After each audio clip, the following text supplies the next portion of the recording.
Assalamualaikum warahmatullahi wabarakatuh. Kali ini kita akan menganalisis sebuah artikel yang berjudul Analisis Identifikasi Bahaya Kerja di Unit Produksi Palm Kernel Crushing PT Wilmar Cahaya Indonesia. Oke guys, apa aja sih yang akan kita bahas pada review jurnal ini? Yang pertama, kita akan menganalisis apa saja jenis bahaya kerja yang ada di unit produksi ini. Yang pertama ada bahaya kimia. Berdasarkan artikel itu ada paparan soda kaustik, debu biji inti sawit, dan foam atau asap hasil pembakaran yang merupakan bahaya kimia yang umum di unit produksi palm kernel crushing. Soda kaustik bersifat korosif dan dapat menyebabkan iritasi kulit dan mata. Sementara, debu dan asap dapat menyebabkan gangguan pernapasan. Paparan yang berlebihan dapat mengakibatkan kerusakan serius pada sistem pernafasan dan kulit. Yang kedua, bahaya fisik. Ada kebisingan tinggi dari mesin, getaran dari peralatan berat, pencahayaan yang kurang memadai, suhu lingkungan kerja yang ekstrim, atau terlalu panas atau dingin, dan potensi paparan radiasi dari mesin tertentu yang merupakan bahaya fisik yang perlu diperhatikan juga.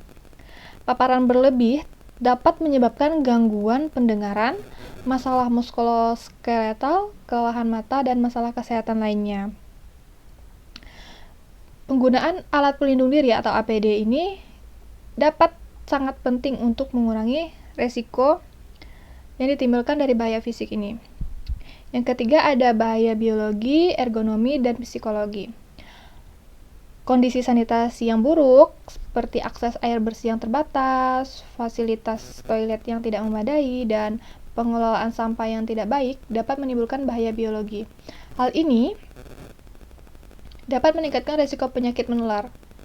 Selain itu, posisi kerja yang tidak ergonomis, seperti mengangkat beban berat secara berulang, atau posisi tubuh yang tidak tepat dalam waktu yang lama, dapat menyebabkan cedera muskuloskeletal. Lalu, jam kerja malam dan beban kerja yang tinggi dapat menimbulkan bahaya psikologis seperti stres dan kelelahan. Perbaikan ergonomi dan manajemen waktu kerja yang baik sangat penting untuk menanggulangi resiko bahaya biologi, ergonomi, dan psikologi. Lalu, sumber bahaya berdasarkan proses kerja. Oke. Ada sumber bahaya bahan. Ini pada penggunaan soda kaustik dalam proses produksi merupakan sumber bahaya utama. Paparan soda kaustik dapat menyebabkan iritasi kulit dan mata yang serius. Debu biji inti sawit yang berlebih juga dapat menyebabkan gangguan pernapasan, terutama bagi pekerja yang memiliki riwayat alergi atau masalah pernapasan. Selain itu, foam atau asap yang dihasilkan dari proses pengelasan mengandung partikel logam dan gas berbahaya yang dapat menimbulkan masalah kesehatan jangka panjang. Lalu dari peralatan. Nah, pada mesin produksi di unit palm kernel crushing ini menghasilkan kebisingan yang tinggi dan getaran yang signifikan. Paparan kebisingan secara terus-menerus dapat mengakibatkan gangguan pendengaran permanen. Sementara, getaran dapat menyebabkan masalah muskuloskeletal seperti carpal tunnel syndrome dan gangguan sirkulasi darah. Peralatan lain seperti konveyor, bolt, dan pisau pemotong juga berpotensi menyebabkan kecelakaan kerja, berupa luka dan cedera fisik. Nah, sumber bahaya selanjutnya ada dari lingkungan. Pencahayaan yang buruk dapat menyebabkan kelelahan mata dan mengurangi produktivitas pekerja. Suhu lingkungan kerja yang ekstrim atau terlalu panas atau lembab ini meningkatkan risiko heat stroke dan dehidrasi. Kondisi sanitasi yang kurang memadai seperti akses air bersih yang terbatas, fasilitas toilet yang tidak memadai, dan pengelolaan sampah yang tidak baik meningkatkan risiko penyebaran penyakit dan infeksi. Kekurangan tempat yang cukup untuk istirahat dan ruang makan juga dapat menjadi masalah. Lalu pembahasan selanjutnya itu metode apa sih untuk mengidentifikasi bahaya ini? Yang pertama itu ada wawancara, yaitu wawancara dengan informan atau asisten manajer, supervisor, dan pekerja. untuk mendapatkan informasi tentang potensi bahaya kerja. Lalu metode yang kedua ada pengamatan lapangan, yaitu pengamatan langsung ke area kerja untuk mengamati kondisi dan aktivitas kerja. Yang ketiga, pengukuran. Ini pengukuran terhadap parameter seperti tingkat kebisingan, intensitas pencahayaan, dan konsentrasi debu.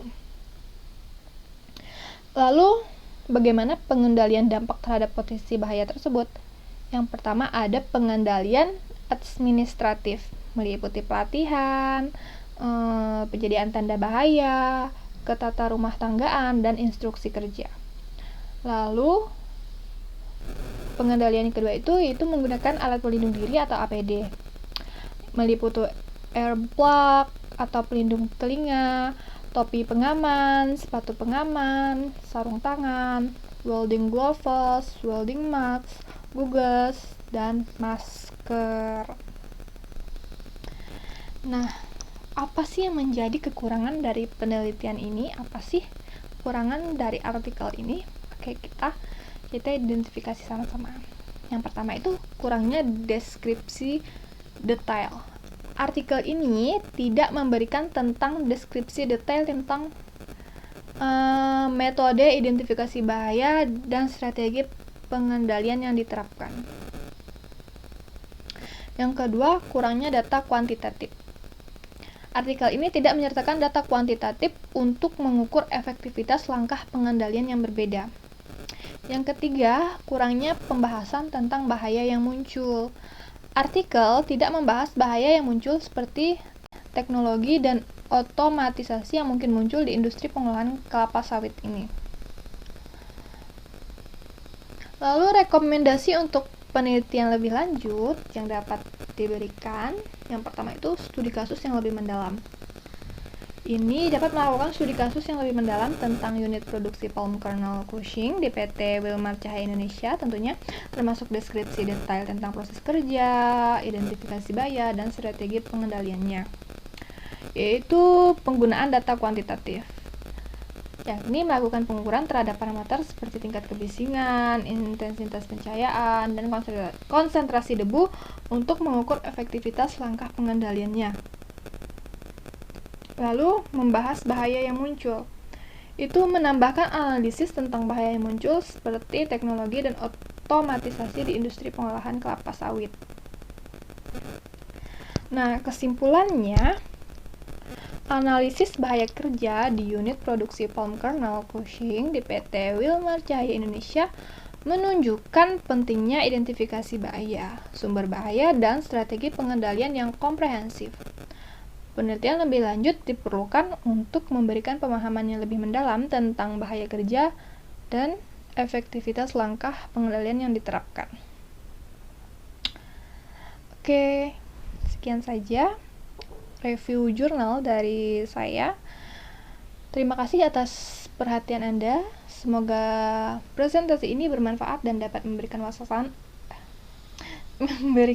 wawasan tentang analisis bahaya kerja di unit produksi palm kernel crushing PT Wilmar Cahaya Indonesia kepada kita semua. Oke, terima kasih. Wassalamualaikum warahmatullahi wabarakatuh.